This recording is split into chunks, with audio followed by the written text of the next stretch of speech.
ამკაც მეტყველებაც ისე უჭირს, რომ არ შეუძლია თქვას, არის მარტო ხელაკაცი. დახმარება დეკემბრისთვის მერე არაუღია, არც ის განახევრებულია, არც ის ძალიანათაა გასაღები, მაგრამ არაუღია ფიზიკურად. ამბობენ რომ განახევრებულია, მაგრამ ცხოვრება ამას არც გაუჯობეს და არც მას უქნია და არ ვიცი მე რატო უნდა გაენახევრებიან, ან თუ განახევრებულია. თუ არა რატო არ აძლევენ ისიც არ ვიცი. გამოვედით ახლა რა მოვიკითხოთ თქო და გაუნახევრდაო 30 ლარი აქვს ეხლაო.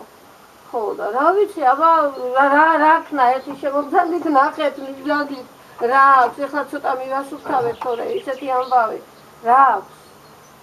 წამალში არ ყოფნის ადამიანს. მარტო ახლის კაცი ხა სიგარეტის წელოს თავს ვერ დაანებებს, ხო? ხო. რაში უნდა იყოს? კაფე ezit აღარა აქვს მამა მოხუცების. აი, შეხედეთ რა მდგომარეობაშია.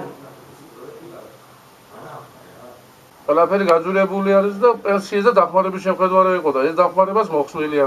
არ ვიცი, რაფერი იქნება ახლა ამ თვეში ნახევარს მისცემენ, თლიანს ყოველ შემთხვევაში არ მისცემენ იმ ნახევარს, ან რატო უნდა მისცემენ? ნახევარი როცა ეკუთვნოდა ეს 60 ლარი აღარ არის დღესდღეობით. არაფერი სხვა არ არის.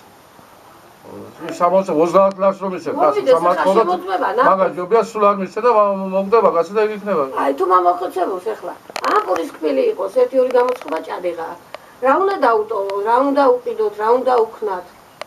არა, აი მოგძანით ახლა მეზობლები ზოგ ჩამოვედე, ხან რას მიაწოდებენ და მეზობელსაც უჭირს, ხო, მეზობელსაც თავისი გაჭირვება.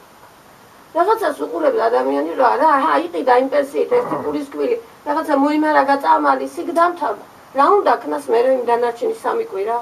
რა გააკეთოს? მუსიკა ცოტა მომასუფთავეთ თორე